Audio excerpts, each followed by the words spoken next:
oír a Nemo. Minisuba, Nautilus, ¿me escuchan? Este es el Nautilus, lo escuchamos.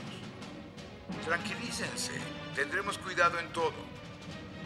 Primero, conecten el dispositivo de control remoto.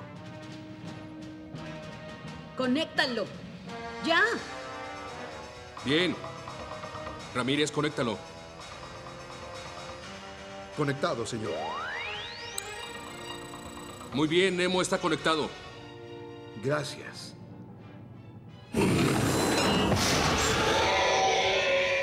Son criaturas dominantes esos calamares. ¿Son calamares? Bueno, no exactamente. Como ve, se descubren cosas nuevas cada día. ¿Qué está haciendo ahora? Estoy desplegando el puerto de salvamento. Los vamos a traer y cada uno de ustedes regresará a bordo del Nautilus. Estoy usando su brazo de hojalata.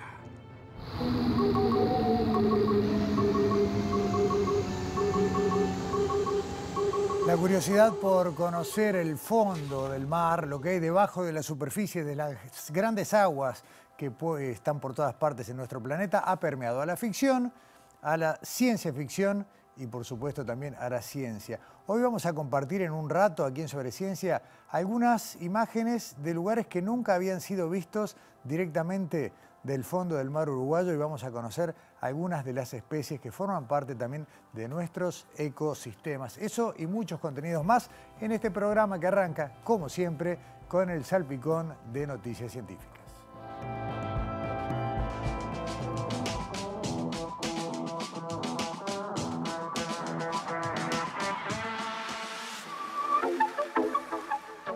La última semana murió Peter Higgs, el físico británico que predijo la existencia de una partícula que entonces se llamó la partícula de Dios y que décadas después revolucionó el campo de la física moderna. En los años 60, junto con otros físicos, Higgs desarrolló una teoría para explicar por qué los componentes del universo contienen masa que incluía una partícula que la ciencia aún no había detectado. La teoría se mantuvo hasta 1912, cuando científicos que trabajan en Suiza en las instalaciones del Gran Colisionador de Hadrones lograron probar la existencia de esa partícula a la que llamaron el bosón de Higgs. Un año después, en 2013, el trabajo de Higgs recibió el Premio Nobel de Física junto a François Englert de Bélgica. Nacido en Newcastle, en el Reino Unido, en 1929, Higgs estudió física teórica en la Universidad de Edimburgo y obtuvo un doctorado en física de partículas en el King's College de Londres. A lo largo de su carrera académica, enseñó en varias universidades y dedicó su investigación al estudio de las fuerzas fundamentales de la naturaleza. Con sus aportes a la ciencia, la muerte de Higgs a los 94 años generó varios homenajes alrededor del mundo. La Facultad de Psicología de la Universidad de la República, en colaboración con la Universidad de Sevilla, convocan a participar en una encuesta que tiene como fin investigar en Uruguay la relación entre el uso del cannabis y la salud mental. Si tenés entre 18 y 40 años y vivís en cualquier departamento de Uruguay y no tenés diagnóstico médico de alguna patología vinculada con la salud mental, como trastornos de ansiedad, depresión, esquizofrenia o bipolaridad, podés completar el cuestionario y colaborar con la investigación. Se necesita la participación de usuarios de cannabis y también de personas que no consuman. Responder el cuestionario lleva entre 15 y 20 minutos y se puede acceder a través de la dirección que figura en pantalla.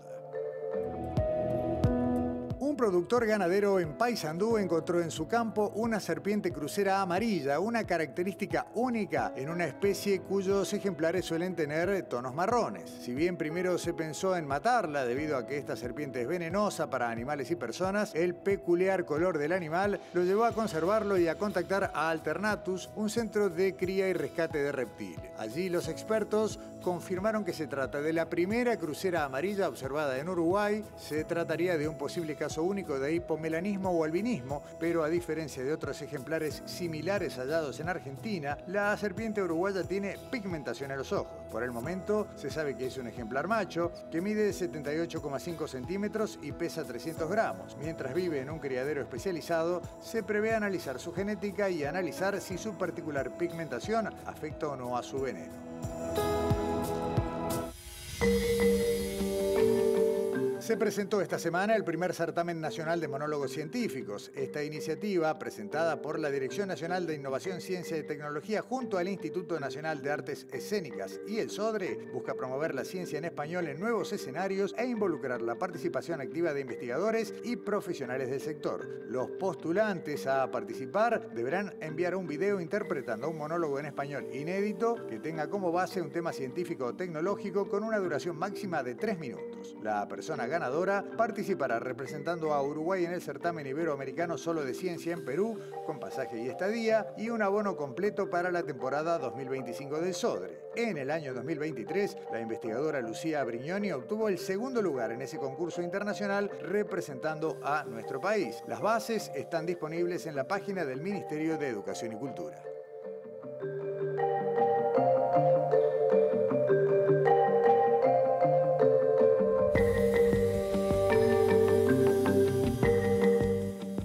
Sabido es que desde hace unos años, a partir de una modificación en la legislación internacional, Uruguay tiene más superficie de mar que de tierra.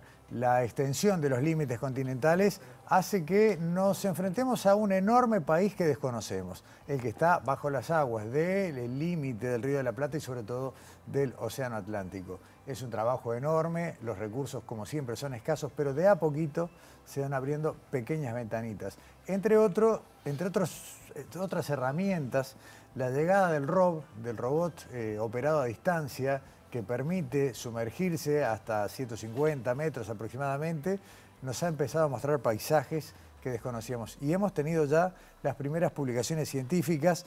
Álvar Carranza, Rodrigo Burdek Vaz, gracias por acompañarnos en Sobre Ciencia. Álvar es profesor agregado del Departamento de Ecología y Gestión Ambiental del CURE, del Centro Universitario Regional del Este, y también investigador asociado del Museo Nacional de Historia Natural. Rodrigo pertenece al Departamento de Oceanografía y Ecología Marina de Facultad de Ciencias, investigador de PDCA Geociencias, parte del grupo que firmó esta primera publicación internacional sobre las primeras inmersiones prácticamente en mar abierto del ROV, ¿no?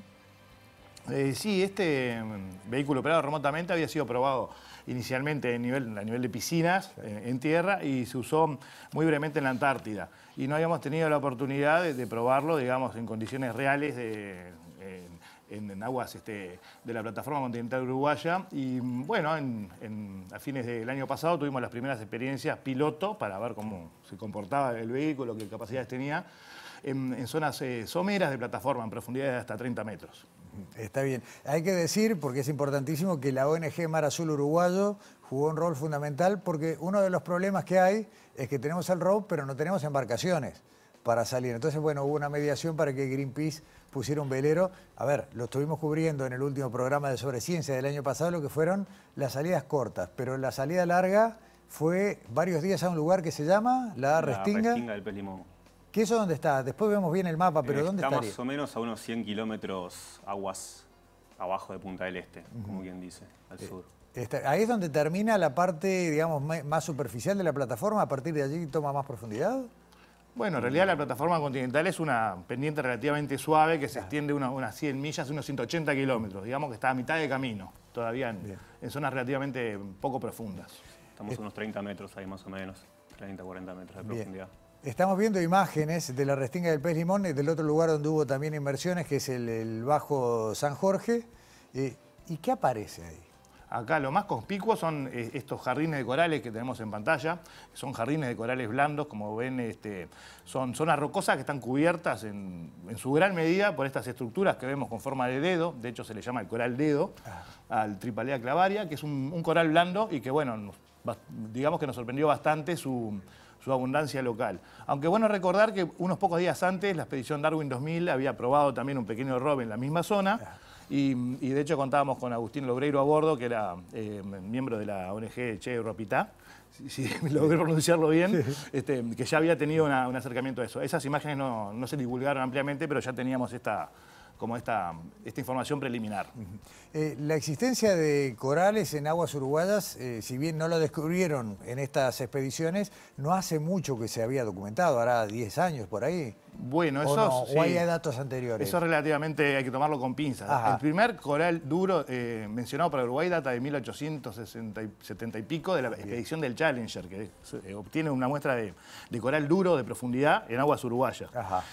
De ahí en adelante, por registros puntuales, hemos recopilado una lista de más de 30 especies de cosas que se pueden llamar corales. No siempre son el tipo de coral que conocemos de Nemo. de los videos de Nemo, Película. porque incluye Claro. los corales este tipo de organismo que tenemos en pantalla, que no es lo que uno tradicionalmente asocia con corales. O sea que, digamos que se conocen hace mucho tiempo. No así estas asociaciones, y menos aún verlas en situ, en vivo, en los fondos marinos.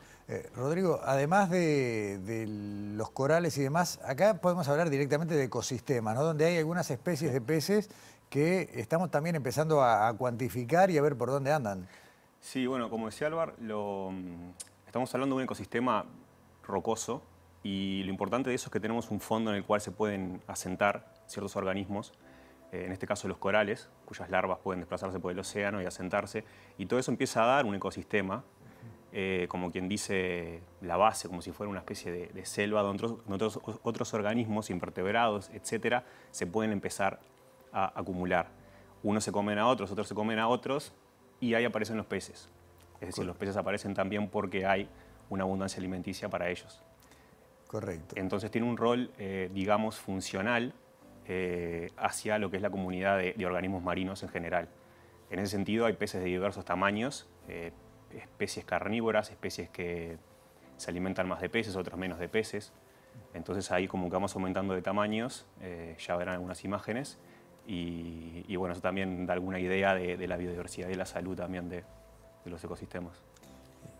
Hasta ahora, ¿qué es lo que se puede decir que sabemos bastante de lo que hay en materia de biodiversidad en la plataforma uruguaya o sabemos apenas poquitito? Sabemos cosas. Acá hay información acumulada, como ya te dije, de más de 200 años prácticamente. Todavía no existe un inventario así exacto, pero estamos hablando de que tenemos 4.000 o 5.000 registros de cientos de especies de cosas marinas. De repente son cosas muy puntuales. Un barco que obtuvo una cosa, un espécimen en algún lugar, y esa información acumulada nos da una lista bastante grande.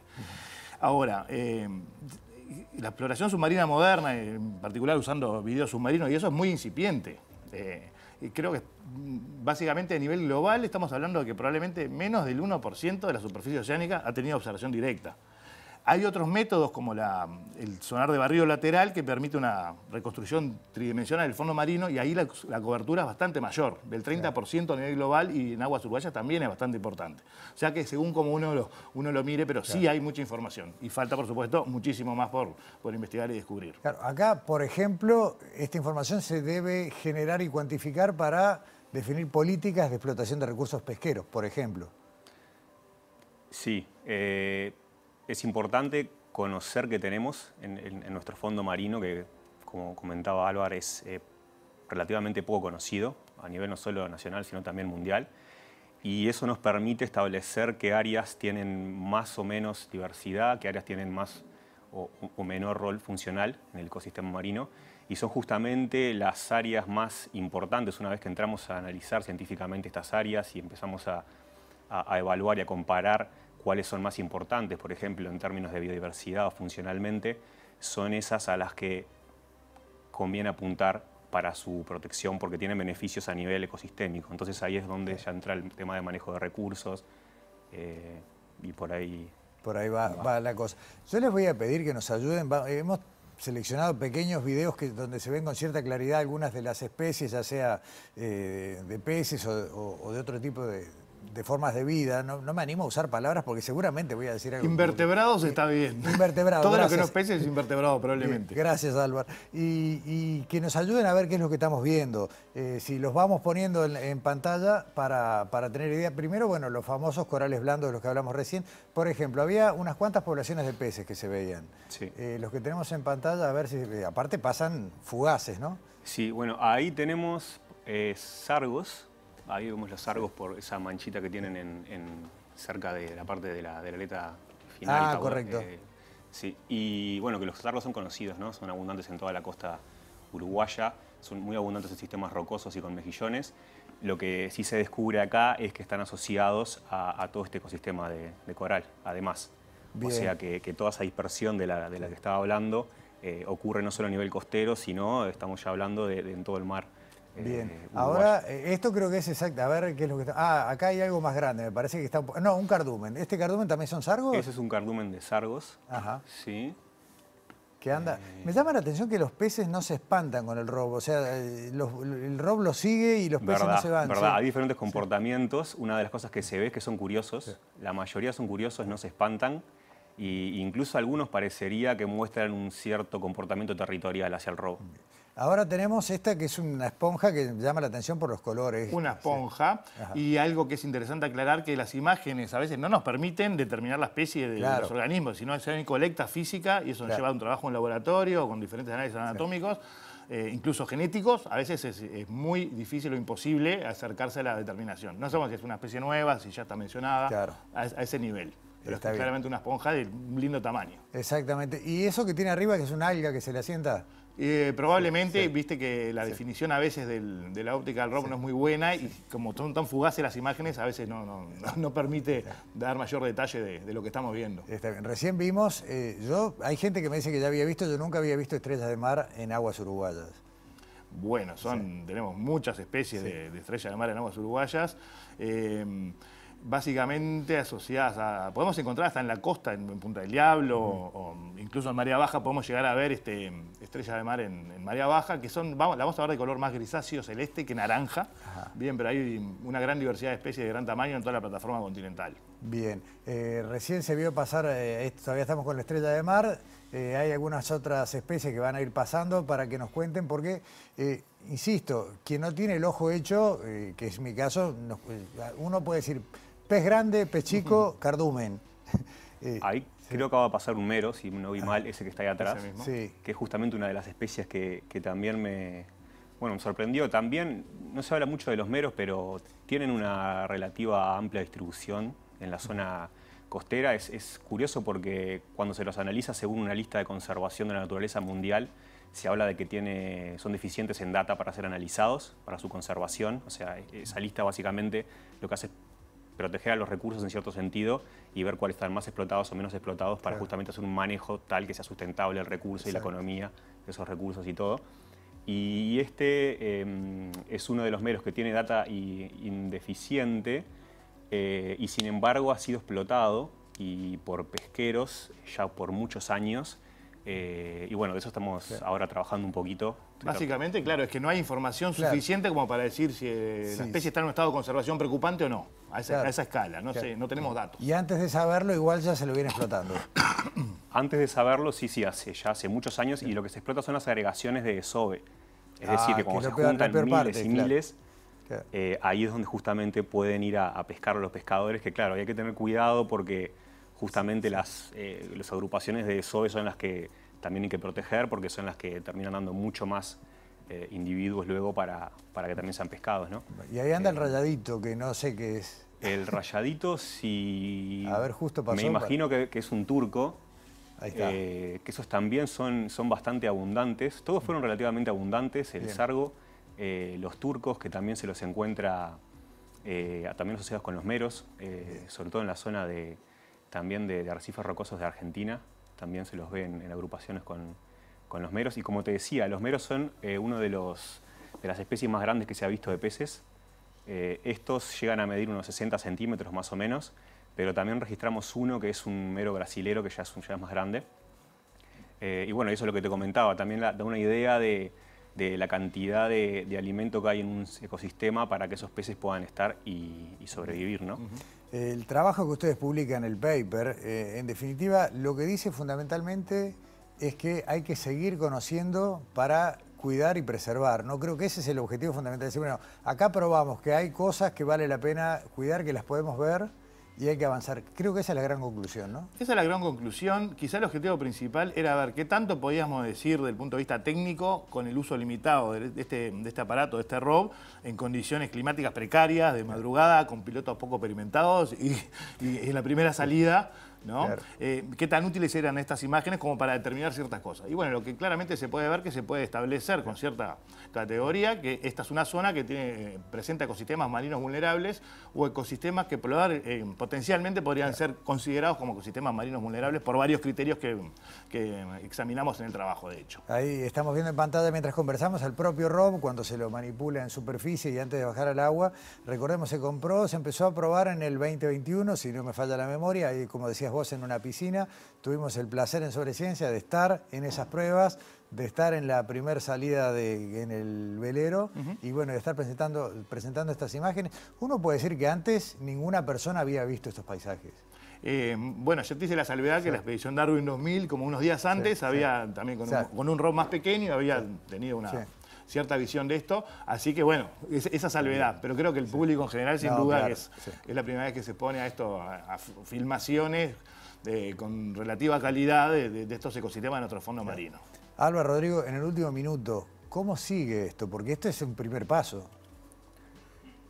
Sigue con más exploración, sigue con más campañas, con más monitoreo. En la zona esta, ampliar en nuevas zonas y seguir descubriendo qué especies tenemos, dónde y qué función cumplen nuestros océanos para brindar un mejor manejo y conservación y manejo también de recursos económicos. Yo lo único que puedo decir es que esto recién empieza. Excelente, no es poca cosa. Álvar Carranza, Rodrigo Burdek, los presentes de Sobreciencia por visitarnos son, como siempre, los de Ística Objetos, que están aquí en la taza. Muchas gracias. Es un placer hacer notas del ROV una y otra vez porque nos permite mostrar a la gente cosas que de otra manera no son alcanzables y conocer que Uruguay es un montón de cosas lindas, ¿no? Así que bueno, muchísimas gracias a ambos y nos vemos en la próxima. Gracias a vos. Gracias, Gustavo. Hasta pronto. Antes de la pausa, libros y ciencia con Valeria Tanco y cuando Ray Bradbury, como tantas veces lo hizo, se anticipó a lo que la ciencia iba a descubrir después.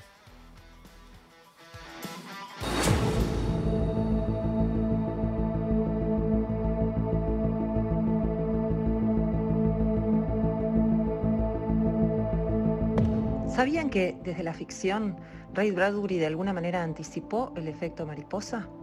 Empecemos por la ciencia. El matemático y doctor en meteorología Edward Lorenz es el responsable del llamado efecto mariposa, de cómo variaciones en las condiciones iniciales pueden producir resultados muy divergentes.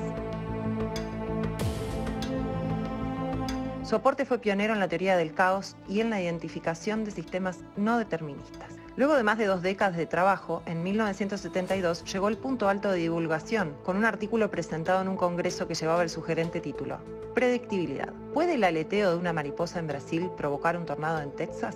Lorenz aún no había empezado su investigación cuando en 1952 Ray Bradbury publicaba su cuento El ruido del trueno, que al año siguiente formaría parte de su reconocido libro de relatos Las doradas manzanas del sol. En El ruido del trueno, o Un sonido atronador, Bradbury nos sitúa en el año 2055, cuando es posible viajar en el tiempo de safari al período Jurásico, a cazar tiranosaurios rex. La única condición es no salirse del camino preestablecido, orden que el protagonista del cuento no respeta, y termina así pisando una mariposa que se lleva adherida a la suela de su zapato. Cuando vuelve a 2055, primero en cambios sutiles y luego alarmantes, se da cuenta que su acto tuvo consecuencias en el desarrollo de la historia universal. El efecto mariposa de Bradbury es consecuencia de una acción individual, que parte de una explotación turística inadecuada y nos hace reflexionar sobre las responsabilidades personales y sociales de nuestro estar en el mundo. Para celebrar el centenario del nacimiento de Ray Bradbury, que fue en 2020, la editorial española Nórdica publicó una deliciosa edición del cuento con ilustraciones de Elena Ferrandis.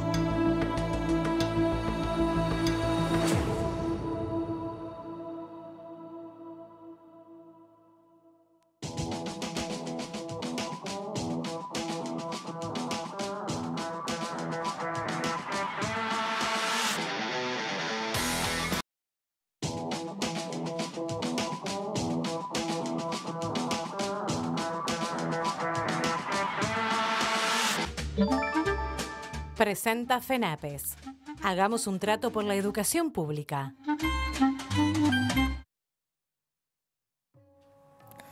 No es la primera vez que en Sobreciencia vamos a aprovechar el mes de abril, abril azul, para hablar de trastornos del espectro autista.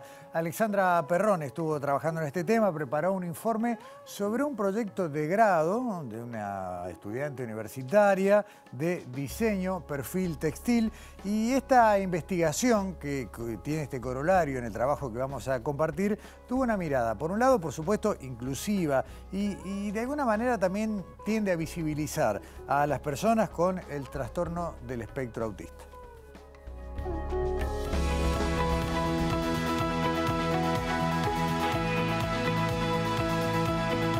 El 2 de abril es el Día Mundial sobre la concientización sobre el autismo. Sin embargo, el concepto Abril Azul es para que cada año se dedique un mes entero a dar visibilidad a las personas con trastorno del espectro autista. En este informe de Sobreciencia les presentamos un proyecto de grado de la Facultad de Arquitectura, Diseño y Urbanismo que se centró en esta temática. Les presentamos Zapatea. Zapatea es un diseño de zapato de cuero para niños con trastorno del espectro autista que propicia e incentiva la autonomía. La autora de esta tesis se enfocó en un diseño pensado para la segunda infancia, niños diagnosticados con TEA que tengan entre 7 y 11 años. Los objetivos de Zapatea principales son aportar autonomía, aportar esa autonomía e independencia que a veces no tiene el niño TEA porque les cuesta atarse los cordones. Entonces diseñé un zapato que sea más flexible, pueda caminar con más libertad. En vez de ser cordones para atarse, los cordones, es una puntilla y es fácil para el niño de ponerse y sacarse, calzarse en la diaria. Para hacer este diseño, el calzado para niños con autismo, también tuve que investigar los antecedentes. Los diseños que hay en el mundo para los niños con autismo, las necesidades de ellos. Entonces, una de las cosas que más me saltó en el rubro textil, por ejemplo, son las mantas, el chaleco sensorial que ayuda con el peso a calmar a los niños. Después, en el rubro del calzado, lo único que encontré es la marca Vans, que hizo una línea para niños con autismo con diferentes colores, texturas.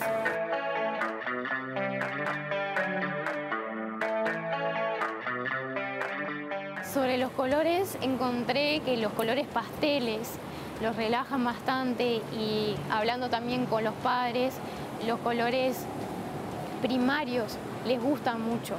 Entonces para mi diseño encontré el azul, que era el color que más se repetía, les gustaba a los niños al entrevistar. Entonces elegí 2 azules distintos y bueno, y diseñé a partir de ahí también diferentes alternativas.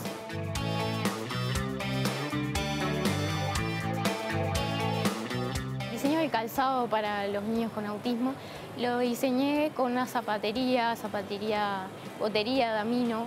Es de cuero, el modelo se llama Wallaby porque tiene muy pocas piezas. Lo importante de eso era para que sea más flexible y el niño pueda tener más libertad al caminar. Y el diseño tiene una puntilla de plástico que generalmente se usa en bolsas o en mochilas y es fácil de usar porque simplemente se aprieta y se ajusta cinchando.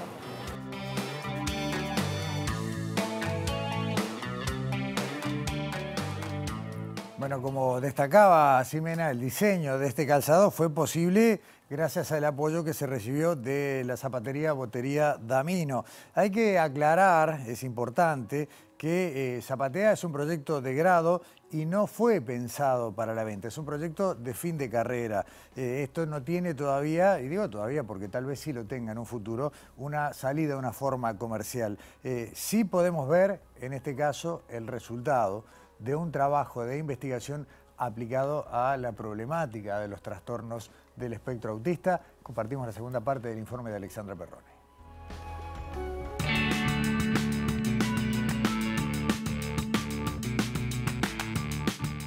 En este 2024, el lema es Autismo cerca de ti, una campaña que busca un cambio en la actitud de la sociedad para generar más comprensión, tolerancia y respeto hacia las personas con trastorno del espectro autista y sus familias. A través del diseño se pueden crear objetos que potencien las actividades de inclusión en entornos para niños con autismo en la segunda infancia.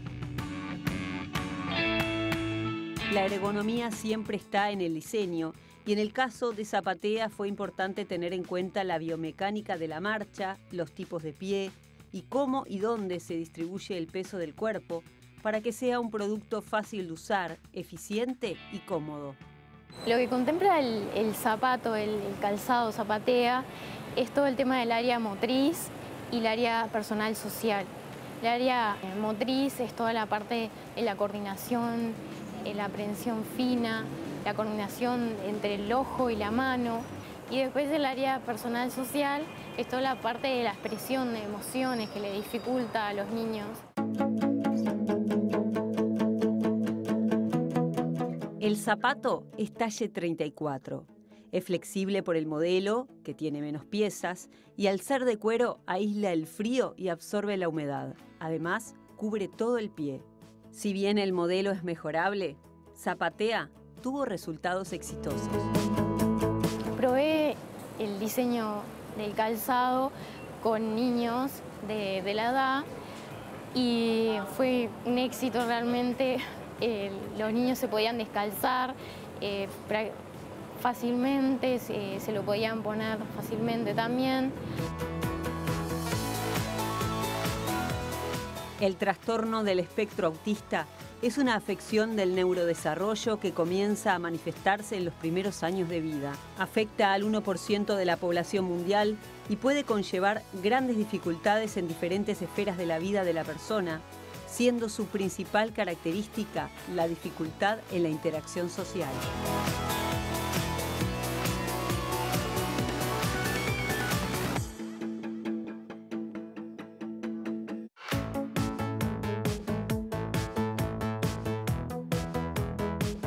Abril Azul, mes de concientización sobre los trastornos del espectro autista, y este informe de Alexandra que nos habla de zapatos. Y para hacer un muy mal momento de humor voy a decir que vamos de pies a cabeza. Daniela Hirschfeld, ¿cómo andás? Sí, bien, gracias. Y seguimos hablando de colores de algún modo, ¿no? Esa también es cierto, algo más claro. Exacto, Sí. bastante más claro. En realidad sin color.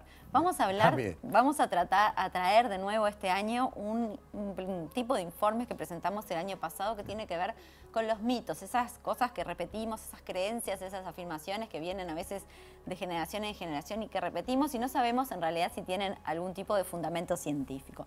Este es el primer mito que vamos a tratar de, de buscar este año más información y que tiene que ver con las canas. Las canas, por eso lo de pies a cabeza. Por eso lo de pies a cabeza, por eso el color, por eso todos esos chistes que hacemos nosotros inventando un pase a otro. Ahí está. Bueno, ¿de qué vamos a hablar esta vez? ¿De cuál es el mito que hablamos esta vez? ¿Es verdad que si nos arrancamos una cana salen 7? Eso es lo que nos dijeron y que dejemos las canas en el lugar para que no vengan más rápido, claro. Exacto. Eso fue lo que hablamos con la doctora Silvina Gurgitano. Ella es dermatóloga y tricóloga, que es como se le dice a las personas que son expertas en las enfermedades del pelo. Y ella además es presidenta de una sociedad muy nueva que se llama Sociedad Uruguaya de Tricología y Cirugía de Implante Capilar, que cada vez es algo más habitual. Entonces, con Silvina lo que le preguntamos en esta primera parte del informe es ¿qué son las canas y por qué surgen?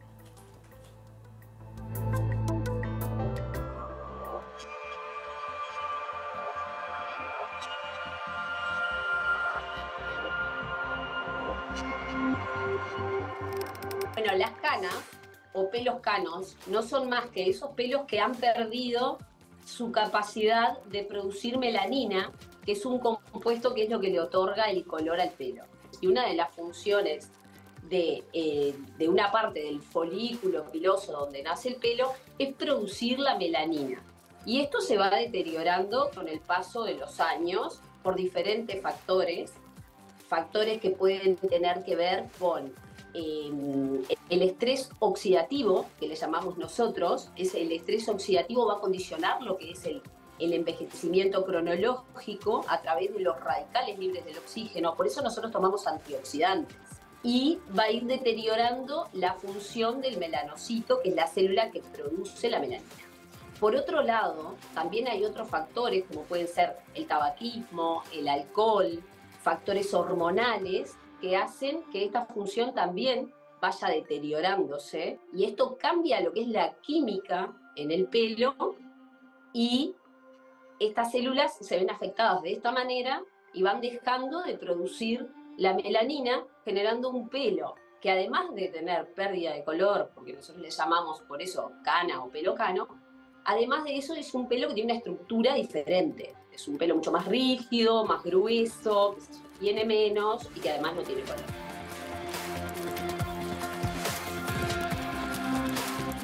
Todo eso es lo que le pasa a nuestros pelos cuando se transforman en canas. Exacto, y por eso vemos que el pelo cano es mucho más rebelde a veces, ¿no? Difícil de peinar. Bueno, exacto. Seguimos hablando con Silvina entonces de este camino hacia la pregunta que tiene que ver con el mito y le preguntamos entonces, ¿por qué hay jóvenes que tienen canas, ¿no? Si hay una explicación genética, si hay una explicación vinculada al envejecimiento, ¿por qué hay jóvenes? Esto fue lo que nos dijo. A ver.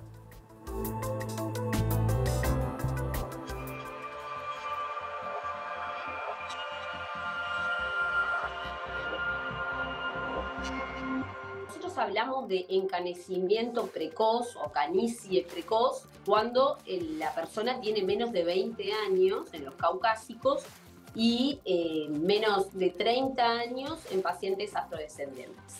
Esto puede estar condicionado por factores genéticos, donde hay algunas alteraciones, sobre todo a nivel de algunas enzimas, como puede ser la tirosinquinasa, que condiciona todos los procesos de pigmentación, y muchas veces son también pacientes que tienen mayor tendencia al vitiligo, a las enfermedades tiroideas, a las enfermedades autoinmunes. Entonces puede haber alguna patología que venga genéticamente predeterminada y que ocasione el tema de la canicie. Pero también hay factores medioambientales que pueden acelerar lo que es el surgimiento de las canas, como todo esto que hablábamos de los factores que aumentan todo lo que son los radicales libres del oxígeno y van a generar mayor estrés oxidativo, como pueden ser todos los procedimientos químicos, el sol, los hábitos de la vida cotidiana, como puede ser el tabaquismo, el alcoholismo, y eso también hace que esto pueda acelerarse o no. Son muchos los factores que tienen que ver con las canas, o sea, desde los genéticos, los ambientales y los de la conducta de cada uno. Totalmente, y los emocionales. Claro. Entonces, bueno, con este combo de factores, de características, llegamos a la pregunta que nos motiva en este informe ¿es verdad entonces que si nos arrancamos una cana salen 7? Esta es la respuesta de Silvina.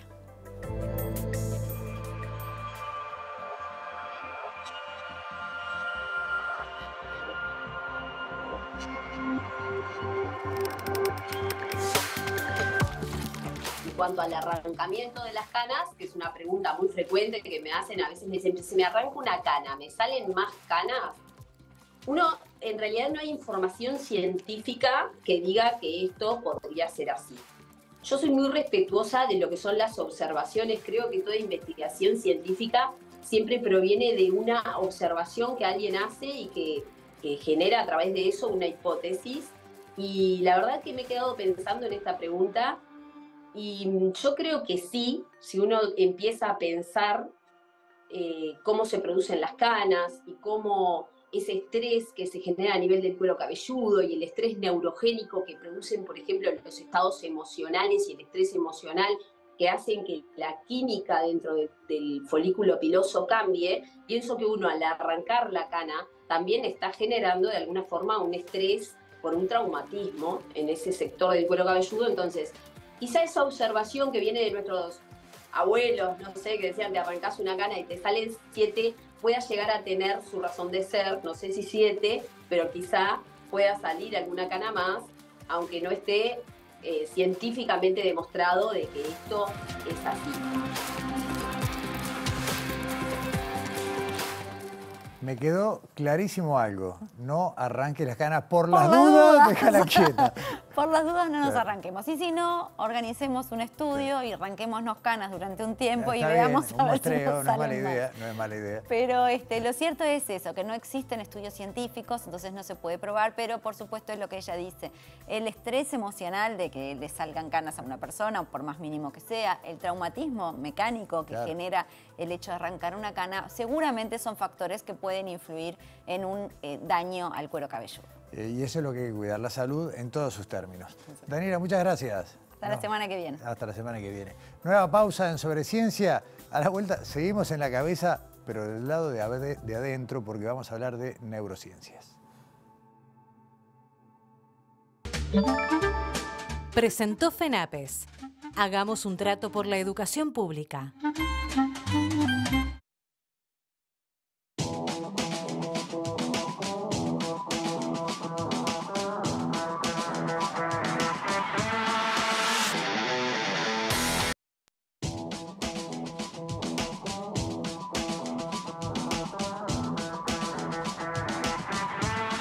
Y en esta tercera parte de Sobre Ciencia repetimos por primera vez este año invitada, porque quien nos acompaña en estudios estuvo en el programa 1 de este 2024, pero hablando de otra cosa, porque la doctora Anabel Fernández, a quien le damos la bienvenida una vez más a Sobre Ciencia, es por un lado vicepresidenta del colectivo de investigadores Investiga Uy, y en ese carácter la convocamos, pero cuando te despedíamos, Anabel, dijimos: te vamos a pedir que nos acompañes nuevamente para hablar de tus trabajos en el Instituto Clemente Estable como responsable del Laboratorio de Neurobiología Comparada del Departamento de Neurociencias Integrativas y Computacionales del Instituto Clemente Estable y Facultad de Ciencias también. También integra Facultad Bueno, de Ciencias. bienvenida nuevamente, Anabel. Muchas gracias por invitar. Es muy curioso decir que vamos a hablar de peces, pero de neurociencias que se aplican luego o se podrán aplicar, en el sistema nervioso humano, ¿no? A ver, ¿cómo es esto?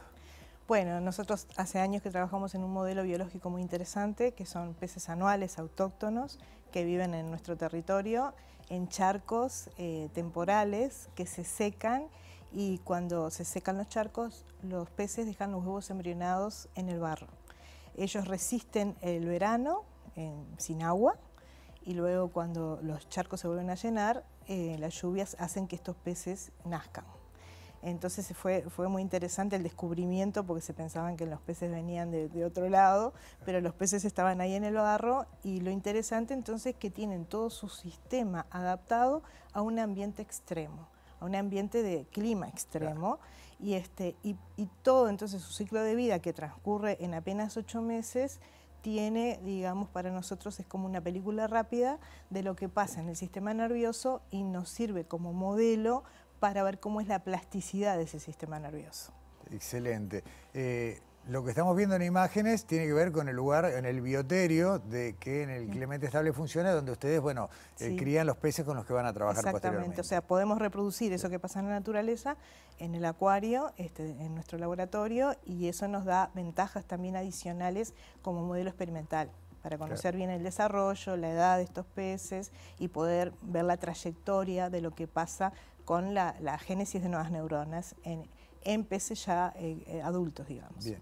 Hace poco se consiguió la publicación del trabajo del equipo que lideras, que consiste nada más y nada menos que en el mapa del cerebro de esta especie. Ahí está. Sí. Es un cerebro que, si bien todos los peces tienen cerebros similares, pero también tienen características propias, adaptados al ambiente que viven o las condiciones que viven. Entonces este cerebro es diferente que otros peces, y nosotros necesitábamos conocer con precisión los núcleos neuronales, celulares que están en el cerebro, para poder correlacionar con la neurogénesis, con el tema que nos importa, que es la génesis de nuevas neuronas, y poder entonces darle un sentido funcional a ese mapa. Ahí vemos, mientras tú hablas, justamente el modelo 3D del mapa cerebral del García Levias Charrúa. Charrúa, que hace poco cambió el nombre, hasta ahora era Australevias Charrúa, ahora desde este año es García Levias Charrúa. ¿En homenaje a, perdóname? A una investigadora, Graciela García, que descubrió varias especies trabajando en biología molecular de autóctonas. Excelente. Bueno, hablábamos del atlas, del mapeo cerebral. Bueno, sí, eso que mostraron recién era una reconstrucción 3D con un modelo computacional, con un programa que nos hicieron los ingenieros, que se llama BioVis 3D, en colaboración con ellos, y que nos ayudó mucho a visualizar todo el mapeo de las células que se generan nuevas en un cerebro adulto de un pez. Yo es un lapso que no puedo precisar, pero vamos a suponer que hasta hace el conocimiento vulgar, ¿no? Nuestro, crecimos con la idea de que las neuronas se morían y no había repuesto. Y eso era una consecuencia del envejecimiento de cualquier especie, humanos y demás, de que uno nacía con una carga de neuronas y se iba agotando como la pila. Claro. Y sin embargo aparece esta palabrita neurogénesis que cambió todo. Cambió todo hace no muchas décadas, digamos que 4 o 5 décadas nada más, que se empiezan los primeros trabajos a reportar que las neuronas se pueden reponer. Pero ¿cómo es que se pueden reponer? Porque claro, las neuronas forman circuitos cerebrales, redes en el cerebro muy precisos, que cumplen funciones muy precisas y tienen sus conexiones con otras neuronas. Entonces se descubre, digamos, el concepto de célula madre. Quiere decir que en el cerebro quedan lo que se llaman células madres, que son como reservorios embrionarios de células que se van a diferenciar a neuronas y que van a ir a reemplazar otras a los circuitos cuando empiezan a perder neuronas. Te voy a hacer una pregunta difícil que ya te la hice cuando conversamos hace unos días, pero usaste la palabra van a ir a reemplazar. No sabemos si el ir es un desplazamiento físico. Es un desplazamiento físico. ¿Se nos mueven las neuronas recién nacidas en el cerebro? Se generan en lo que se conoce como nichos neurogénicos, que están en áreas ventriculares del cerebro, y migran hacia los lugares que son necesarias. Hay lo que se llama una banda migratoria rostral que se da desde un ventrículo lateral del cerebro hacia el bulbo olfatorio, por ejemplo, que se reportó en todas las especies estudiadas de vertebrados y también en invertebrados. Y es una migración constante de neuronas, por ejemplo, los roedores, que tienen muy importante su olfato para poder sobrevivir, tienen bandas de migración de 60.000 neuronas por día, algo que no entendíamos cómo era, pero es así. Te voy a hacer un paréntesis porque mientras vemos también algunas imágenes del trabajo en el bioterio, te voy a pedir que me digas los nombres de las personas que estuvieron trabajando ese día, alimentando y manteniendo la colonia, ¿no? Sí, ahí estaba Inés recién Berrosteguieta, que es estudiante de doctorado, que hace tiempo que viene trabajando en esta especie, que en su maestría trabajó cambiando las condiciones ambientales de una de las especies de estos peces anuales y reportando interesantes análisis de cómo responde esa proliferación celular a cambios ambientales, por ejemplo, de luz. Bien. Y la otra chica, no sé si aparece, pero es Stephanie Silva, que es estudiante de maestría y que ella está dedicada a estudiar la regeneración en la médula espinal de estos peces. Excelente. Volvemos a donde habíamos dejado recién, Anabel. Hablamos de neurogénesis, de desplazamiento de neuronas dentro del sistema nervioso, pero también es claro que no pasa lo mismo, o por lo menos en el mismo volumen y cantidad, en todas las especies que tenemos en un sistema nervioso central. Exactamente. Y justamente en los vertebrados, como nosotros, en los primates, es donde está más restringido, pero sí existe igualmente y se está estudiando por qué está más restringido, pero hay reportes de trabajos en bebés humanos donde hay importantes bandas migratorias de neuronas, pero eso va decreciendo con la edad y con la edad cada vez más. O sea, la importancia de este tema tiene que ver con que sabemos que algunas deficiencias del sistema nervioso o enfermedades neurodegenerativas tienen que ver con la muerte masiva de neuronas y la no reposición, o el balance ese que está alterado. Mueren más de las que nacen. Mueren más de las que nacen, o como en el Parkinson también, que es una muerte masiva de un lugar en particular del cerebro. Entonces, entender cómo es que estas neuronas pueden reemplazar y ir a los lugares donde necesitamos es súper interesante para proyectar problemas clínicos que tienen que ver con la neurociencia, ¿no? Este modelo, vos lo explicabas, este modelo de pez tiene que ver con una evolución en un corto periodo, con la posibilidad de ver cómo un sistema nervioso se forma desde la nada hasta el individuo adulto, y es la línea de trabajo que ustedes llevan. Exacto. ¿Cómo se extrapola esto a los invertebrados mayores y, bueno, a nosotros, los que formamos parte del grupo de los primates? Bueno, se extrapola en el sentido de que las neuronas tienen el mismo comportamiento, si bien los cerebros no son exactamente iguales porque los cerebros de los primates o de los mamíferos tienen otras regiones cerebrales, igual el comportamiento de la proliferación, de la diferenciación celular y la migración es parecida. Bien. Y existen los mismos neurotransmisores o los mismos ambientes neuronales, entonces el modelo nos sirve para explicar lo que pasa en el pez, pero también lo que pasa en otras especies. Ahí estamos viendo otras imágenes del atlas de la Australebia y todo el trabajo que ustedes hicieron en bueno, definir cada área, cada porción de ese cerebro, ¿no? Cómo funciona. Sí. Ahí está, nosotros identificamos, ahí está con colores, las distintas áreas del cerebro anterior, medio y posterior.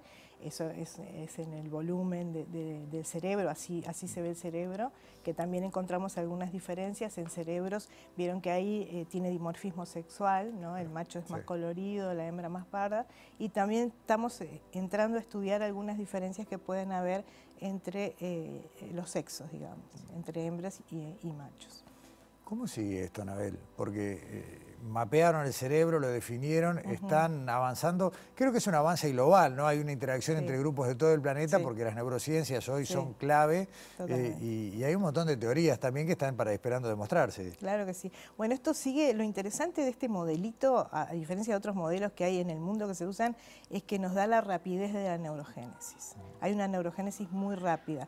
Eso hace que nosotros podamos investigar con premura, hacer muchas preguntas en poco tiempo. ¿Y cómo sigue esto? Es ver cómo se adapta el sistema nervioso a cambios, tanto ambientales, como pueden ser luminosos o de temperatura, o también usarlo como un biomonitor ambiental a los efectos de agrotóxicos o neurotóxicos, que es uno de los temas que vamos a abordar en breve. Está bien. Eso que estamos viendo ahora en pantalla tiene que ver con las áreas del sistema nervioso del García Nevias, ¿no? Eso tiene que ver con la médula espinal y con la demostración de la neurogénesis en la médula espinal, tema en el que está trabajando Stephanie Silva, que fue parte de su tesis de grado y que también demostramos que en la médula espinal, a diferencia de los mamíferos, hay gran cantidad de capacidad y que además de decirles que en los peces, no sabemos en estos todavía, pero en general son capaces de reconectar la médula espinal y de recuperar la función. Eso es tremendo, entender por qué ellos sí, nosotros no, bueno, puede cambiar la vida de millones de personas, ¿no? Puede cambiar mucho, sí, hay varias hipótesis de por qué eso sucede, pero bueno, estamos trabajando para ahondar más en ese conocimiento. Anabel, cuando viniste el primer programa, te entregamos el presente de Ística Objetos, pero era de la colección del año, de principio de año, para que lleves al Clemente Estable la nueva serie de Ística Objetos que tiene que ver con lo que es la representación de la ciencia. Y yo te quiero despedir con algo muy cortito, que es fascinante pasar por Avenida Italia por la puerta de Clemente Estable, ves un edificio más como tantos otros, y después tener charlas como esta acá o las que uno puede tener informalmente y entender el grado de precisión, de avance, de futuro a veces que tiene la ciencia que hacemos en esa vereda ahí. Vi que disfrutaste mucho de la visita. Sí, a ver, el Clemente, el Pasteur, Facultad, a ver, cada centro de investigación bien contado es un placer. Muchas gracias. Y el de Clemente también. Hay gran compromiso con lo que hacemos, por supuesto mucha vocación y muchas ganas de avanzar en el conocimiento y trabajar seriamente. Anabel Fernández, muchas gracias por acompañarnos nuevamente. Cerramos esta edición de Sobre Ciencia y nos vemos acá en TV Ciudad la semana que viene. Muchas gracias.